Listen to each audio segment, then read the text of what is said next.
Everyone, मैं कृष्णा पटेल।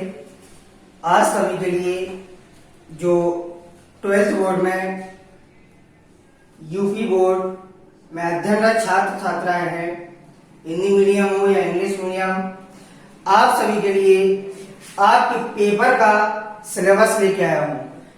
किस book से कितने मार्क्स का, कितने क्वेश्चंस कैसे आते हैं, आपको अटेम्प्ट कैसे करना है, वो सबको डिस्कस किया जाएगा। मार्क्स डिस्ट्रीब्यूशन भी दिखाया जाएगा, क्वेश्चन किस तरीके से आते हैं वो भी दिखाया जाएगा। तो आपका जो इंग्लिश का पेपर आता है ये दो पार्ट में डिवाइड होता है, सेक्शन ए और सेक्शन बी।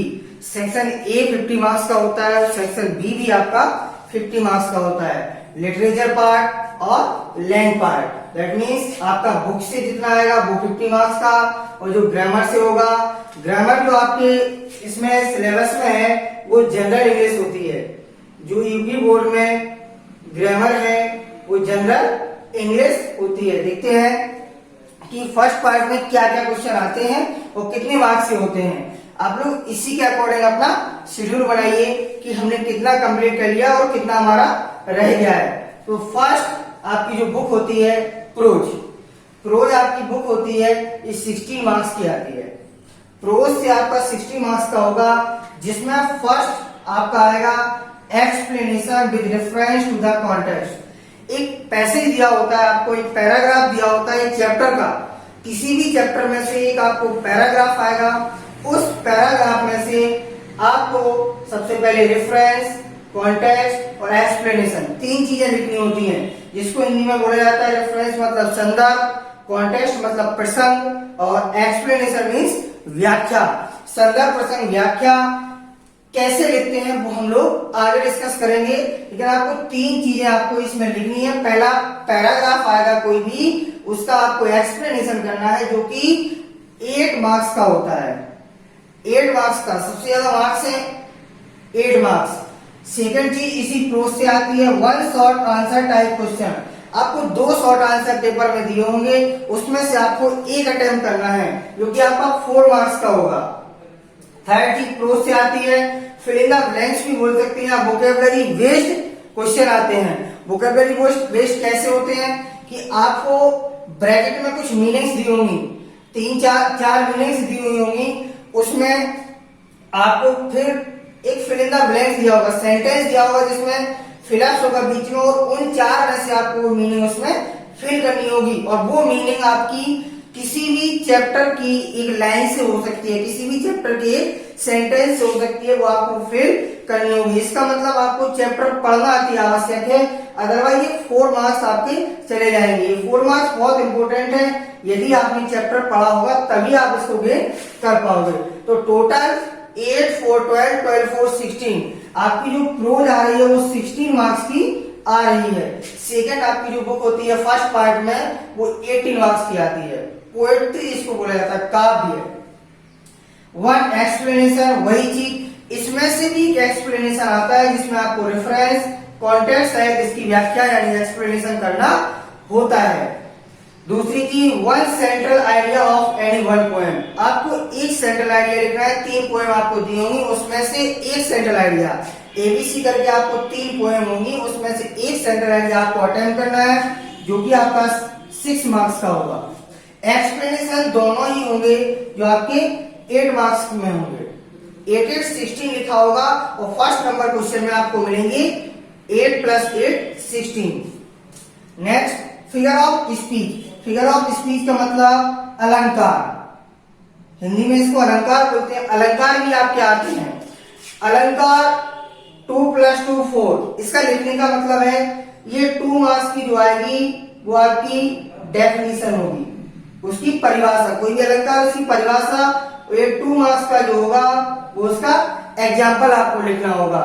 2 मार्क्स का एग्जाम्पल और 2 मार्क्स का उसकी डेफिनेशन आपको लिखनी होगी। मतलब प्रोज से ज्यादा मार्क्स की आ रही है आपकी पोएट्री। ये आपका 6 मार्क्स का होगा central idea. Figure of speech 4 marks की, एक्सप्लेनेशन से 8 मार्क्स का आएगा। फिर आती है आपकी तीसरी बुक जो आपकी में दी हुई है शॉर्ट स्टोरी। शॉर्ट स्टोरी में से सिर्फ और सिर्फ आपको 2 शॉर्ट आंसर करने हैं आउट ऑफ 3। आपको 2 शॉर्ट आंसर करने हैं। एक शॉर्ट आंसर का मार्क्स होता है 4, तो 2 का कितना हो गया 8 मार्क्स, 4 4 8। फिर आपका एक ड्रामा दिया हुआ है आपकी 12th क्लास में, merchant of Venice. Merchant of Venice में से आपको एक लॉन्ग आंसर करना है, सिर्फ एक लॉन्ग आंसर आपको अटेम्प्ट करना है, जो कि आपका 8 मार्क्स का है। अब देख लेते हैं कि क्या इनका टोटल पूरा 50 हो रहा है। 8 8 16, 16 और 4 20, 26, 34, 38, 42 और 8 50। टोटल 50 मार्क्स आपके हो चुके हैं। आप इसके अकॉर्डिंग तैयारी करिएगा कि मेरी कौन सी चीज कमजोर है और सबसे ज्यादा मार्क्स की कौन सी चीज है, किस तरीके से हम उसको अच्छे से नंबर गेन कर सकते हैं। ये आपकी फर्स्ट पार्ट की बात हुई। अब सेकेंड पार्ट की बात करते हैं कि सेकेंड पार्ट में क्या आता है।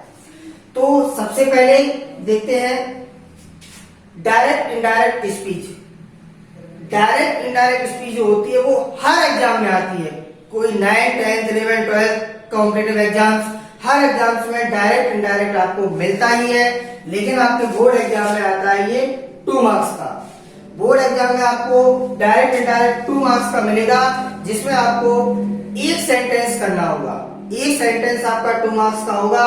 ट्रांसफॉर्मेशन, ट्रांसफॉर्मेशन भी आपकी 2 मार्क्स की आती है, जिसमें आपको एक सेंटेंस ही करना है। तीसरी चीज आती है सिंथेसिस। सिंथेसिस भी आपकी 2 मार्क्स की आती है, जिसमें आपको एक सेंटेंस करना है। सिंटेक्स, सिंटेक्स में आपके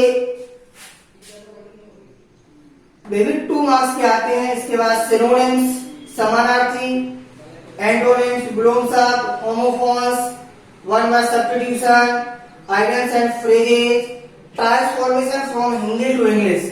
अब अगर हम देखें कि इस ग्रामर वाले पार्ट में सबसे ज्यादा मार्क्स का आ रहा है, तो क्या अभी तक के मार्क्स के डिस्ट्रीब्यूशन में हमको मिला translation from Hindi to English.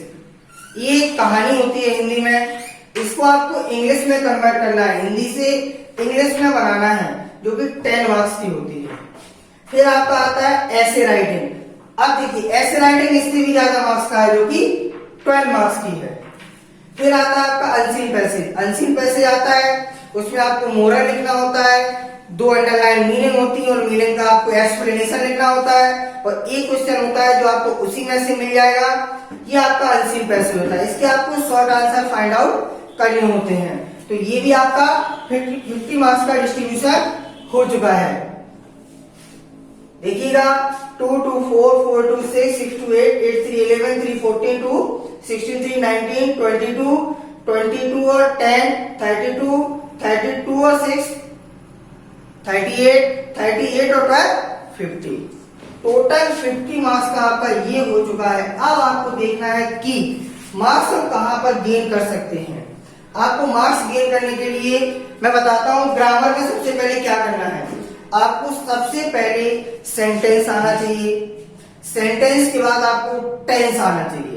अगर ये 2 चीजें आपको आती हैं, सेंटेंस और टेंस, तो आप सबसे पहले ये 10 मार्क्स बड़ी आसानी से गेन कर सकते हो। Translation from Hindi to English, इसमें आपको वाक्य दिए होंगे तो वाक्य की पहचान आप सीखो। फिर टेंस, किस तरीके से किस टेंस में कोई सेंटेंस दिया उसको बनाइए। अगर आपको ये आ गया, अगर आप इसकी हिंदी से इंग्लिश बनाने लगे, तो आप ऑटोमेटिक इंग्लिश से हिंदी भी सीख जाओगे। जब आप इंग्लिश से हिंदी सीख जाओगे तो आपका ये पार्ट भी हो जाएगा, क्योंकि इस पार्ट में आपको इंग्लिश की मीनिंग्स आनी चाहिए, तो आप ये वाला पार्ट भी बड़ी आसानी से कर ले जाओगे। अब इन पार्ट को करने के लिए या इस हिंदी से इंग्लिश बनाने के लिए आपको मोस्ट इंपोर्टेंट चीज है वोकैबुलरी पार्ट बहुत ज्यादा स्ट्रांग होना चाहिए।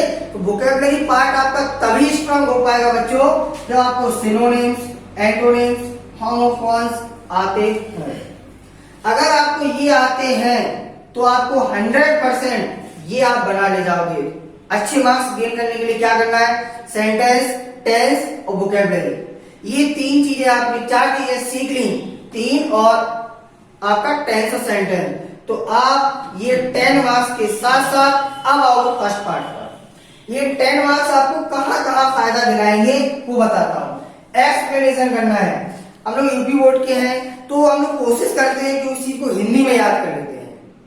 हिंदी में याद अगर आपने कर ली तो फिर वही बात आ गई कि आपको पहचान होनी चाहिए कि ये जो सेंटेंस दिया है वो किस टाइप का है और किस टेंस में है। वही बात, क्योंकि हम पार्ट की हिंदी सेटअप कर लेते हैं, अपनी पार्ट की हिंदी आपने सेटअप कर ली तो उसकी इंग्लिश बनाते हैं, तो उसके लिए सेंटेंस और टेंस, तो एक्सप्लेनेशन आप बना ले जाओगे क्योंकि आपको उस पार्ट का मतलब पता है। फिर शॉर्ट आंसर, पार्ट का मतलब पता है तो आप शॉर्ट आंसर कर ले जाओगे। यहाँ पर भी पोएम में भी वही चीज होती है, यहाँ शॉर्ट आंसर में भी वही चीज होती है। मर्चेंट ऑफ वेनिस को मैं इस तरीके से आपके दिमाग में सेटअप करूंगा कि आप लाइफ टाइम कभी नहीं भूल पाओगे। आप पूरा ड्रामा पढ़े या ना पढ़े, लेकिन मैं 10 मिनट के वीडियो में आपको पूरा मर्चेंट ऑफ वेनिस क्लियर करा दूंगा। ये रहा आपका सिलेबस। इसमें आपको अगर कोई और भी करेक्शन है, एक चीज और मोस्ट इंपोर्टेंट, पहले जो होता था, पहले यहाँ पर बेटा लेटर भी आया करता था, लेटर एप्लीकेशन आया करता था, लेकिन अब हमारा लेटेस्ट सिलेबस के अकॉर्डिंग लेटर हटा दिया गया। 11th क्लास में लेटर है, यूपी बोर्ड की 11th क्लास में लेटर है, लेकिन 12th क्लास में लेटर नहीं है। तो आप लोग इस चीज को अपने दिमाग से हटा दीजिए कि लेटर भी हमारा आएगा। That's it for today, thank you.